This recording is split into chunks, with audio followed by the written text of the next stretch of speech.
Hello everyone, this is Jatin from gladtutor.com, and today we are going to talk about the methods of capital budgeting in financial management, which includes traditional and modern methods.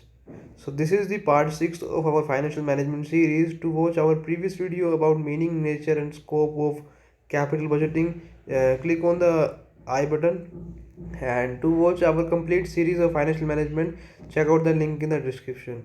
So if you are new to our channel, then don't forget to subscribe if so that in future if we upload any video regarding financial management or any other management subject, then you will be notified.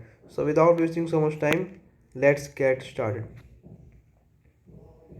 So firstly we will talk about the methods and techniques of capital budgeting. So there are different methods in capital budgeting which are mainly divided into two categories. First one is traditional method and the second one is modern method. Along with this method we will also talk about their advantages and disadvantages of traditional and modern methods. So firstly we will talk about the traditional methods of capital budgeting.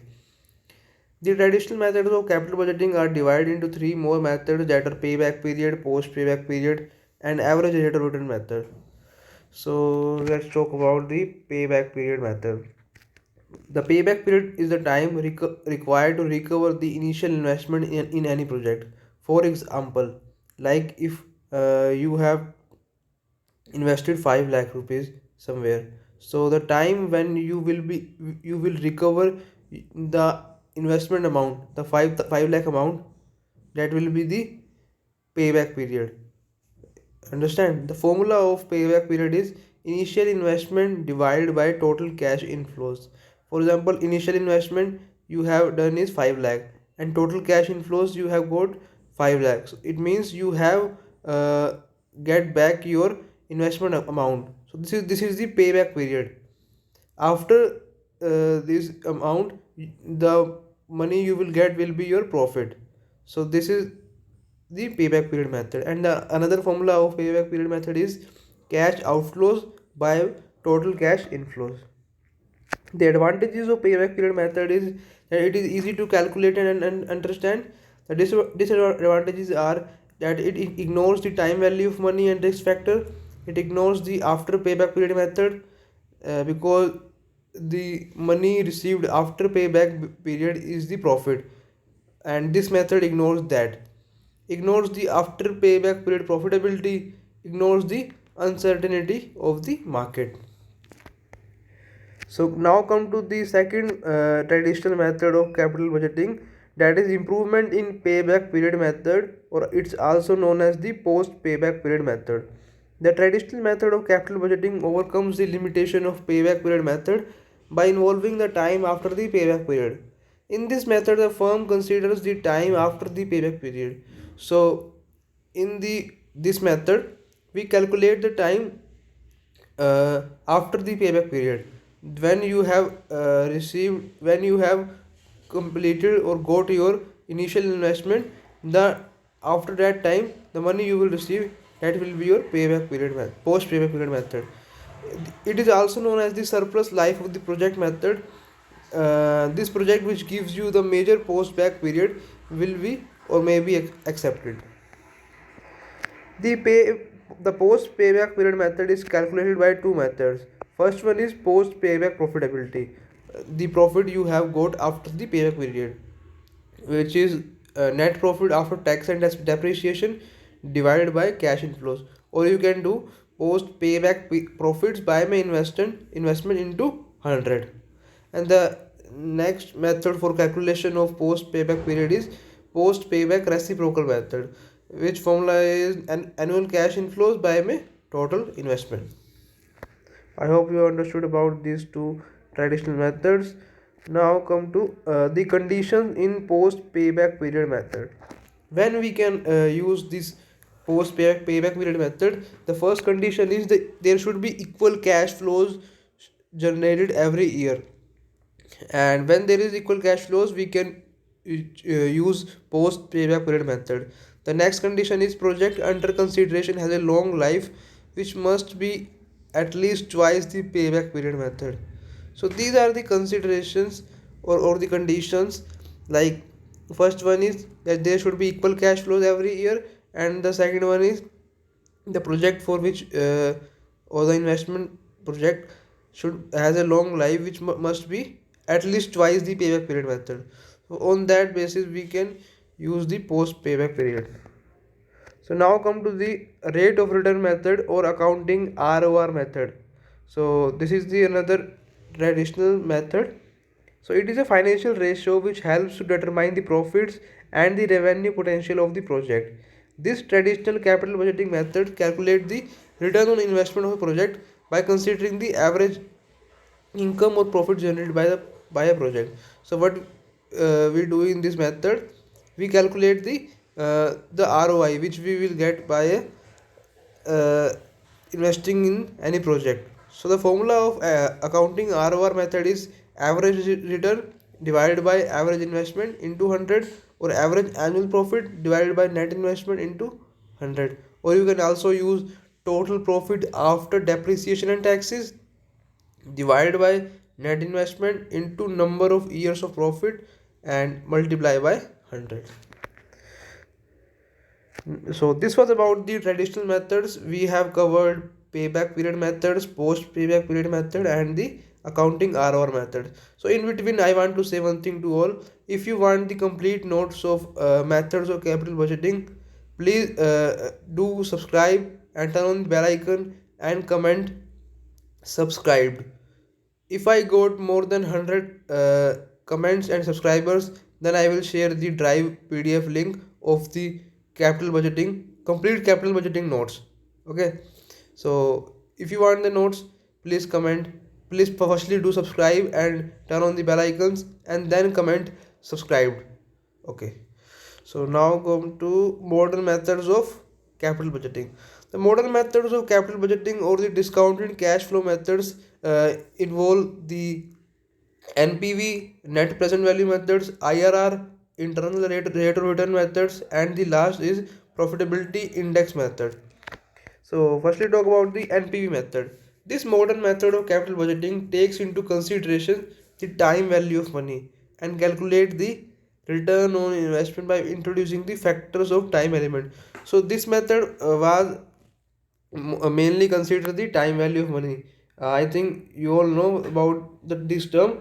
Time value of money is like if I am investing 1 lakh rupees or today in any bank or any financial institution, or suppose I will be getting 1 lakh 10,000 after 5 years of investing. So will that be a good option for me to invest? No, because after 5 years, if I am getting just 10,000 of 1 lakh, then that this is not a good option for investment. So for this project, this is not a good time value of money. Time value of money is after a particular period of time, the value of money decreases or it can be increases. So we have to invest our money according to the time value of money, right? So under the NPV method, the cash inflows and outflows are calculated separately for each year by discounting these flows by the firm predetermined discounting rate. So in this method, we firstly calculate the separately calculate the cash inflows we will get and the cash outflows for every year by discounting by the predetermined discounting rate. So there is a process of doing the NPV method. So the first step in the NPV, or the you can say net present value method, is first of all determine the appropriate rate of interest that should be selected as the cost of capital or minimum rate of return. Then we have to compute the present value of total investment outflows, the cash outflows, and the determined discounting rate. If the total investment is made in the initial year, the present value shall be same as the cost of investment. Or it can, if it is done every yearly basis, then you can do that also. So then we will do the cash inflows. Then we have to compute the present value of cash inflows which has been discounted at the predetermined rate. After that, we will calculate the NPV of each project by subtracting the present value of cash inflows. By it means we are subtracting the cash outflows minus inflows to calculate the NPV. If the NPV is positive or zero, the proposal may be accepted, or if it is negative, it will be rejected. And to select the mutually exclusive project, the project should be ranked in order of the NPV, right? So for that, the formula will be no, for not for that, the formula of NPV is AN divided by bracket 1 plus R bracket close multiply by N. Here AN denotes the annual cash inflows over the number of years and R denotes the rate of interest. So now come to the advantages and disadvantages of NPV. Why NPV was good than the more traditional methods? Because it considers the time value of money, and it also considers the entire life project and its earning. And the third and the most important advantage of NPV is that it considers the objective of maximum profitability. But as obvious, everything has its pros and cons. So the disadvantages of NPV is that firstly it is very complicated to understand for every people, and if it is done with the biasness or unequal bias, it may not give the good results. And NPV is successful only where cash inflows must be equal and the project leaves too. So I hope you have understood about the NPV, the first modern method of capital budgeting. Now come to the IRR, the internal rate of return method. Both NPV and IRR are just a similar, or you can say synonyms. Under NPV, the discounting rate is already given, but main difference is in IRR we can calculate the rate of return after some calculation. This modern method of capital budgeting is also known as the adjustment rate of return methods, or you can say the trial and error methods. Under the IRR approach, the cash flows of a project are discounted at a suitable rate by a hit and trial methods, which equates their NPV. Since this method uses the discounted rate which is determined internally, that's why it is known as the internal rate of return. Because in this method we calculate the rate of return internally, or the discounting rate. It can be defined as the discounting rate at which the present value of cash inflows is equal to the present value of cash outflows. So the formula of calculating the internal rate of return, or the IRR, is AN divided by 1 plus R bracket close into or multiply by N. So also we will talk about the process of calculating the IRR. So for the calculating the internal rate of return, firstly we determine the future net cash flows during the entire life of project. Here the cash inflows are estimated for the future profits, but it should be done before the depreciation and after the tax. Then we have to determine the rate of discount at which the value of cash inflow is equal to the value of cash outflow. If the IRR is greater or equal to the minimum required rate of return, then it will be accepted, otherwise it will be rejected. So now come to determinants of IRR. The first determinant is equal cash flows. When the equal annual cash flows are equal over the life of project, then the formula will be present value is equal to initial outlay divided by annual cash flows is equal to for example, if we are investing 5 lakh rupees, so annual cash flows is 12,500, then the present value will be 4. For the computing the present value of the annuity table for 5 years period at which the present value factor is 4, then the IRR will be 8%, and the initial investment was already given 5 lakh, and the life of asset will be 5 years, and the cash inflows annual cash inflow will be 12,500. The first determinant was when there is a equal cash flow, but if there is unequal annual cash flows, in such a case IRR will be calculated by a hit and trial method. We may start with an assumed discounting rate and find out the total present value where the cash outflows will be equal to the cash cost of the initial investment. The rate at which both are equal, that will be the IRR for you. Okay, so this was about the IR determinants. Now come to the advantages and disadvantages of IRR. So advantages mostly are same as NPV. First one is the time value of money. The second one is it can be used in those situations where equal or unequal cash flows at a different time, right? Third one is the same. It considers the profitability of project and it takes the objective of maximum profitability. Now come to their disadvantages also. IRR can was not able to solve the complexity options that was in NPV, because this method is also very difficult to understand.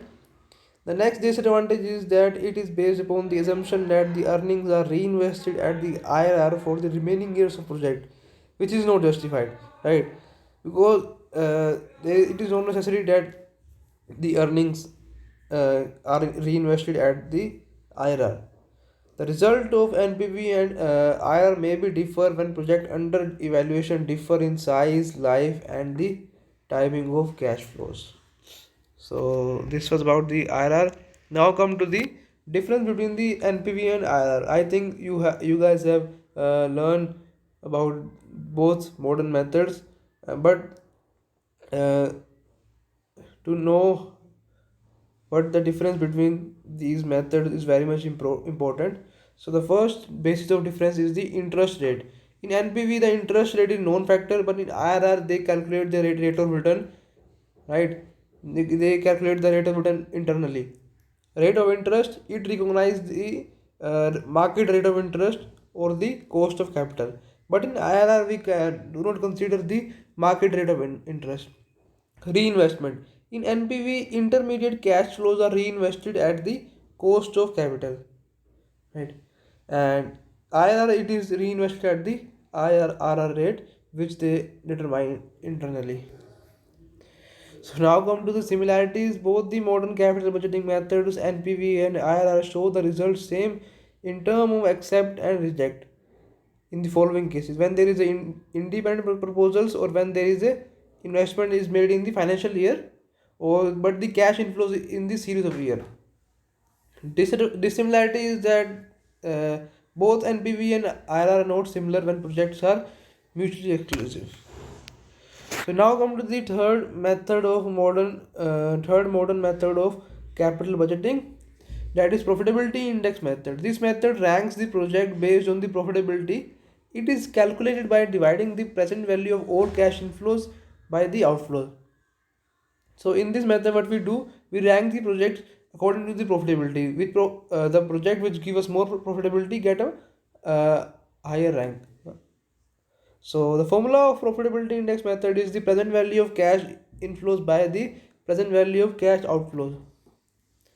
So this was about the methods of capital budgeting, both traditional and modern methods.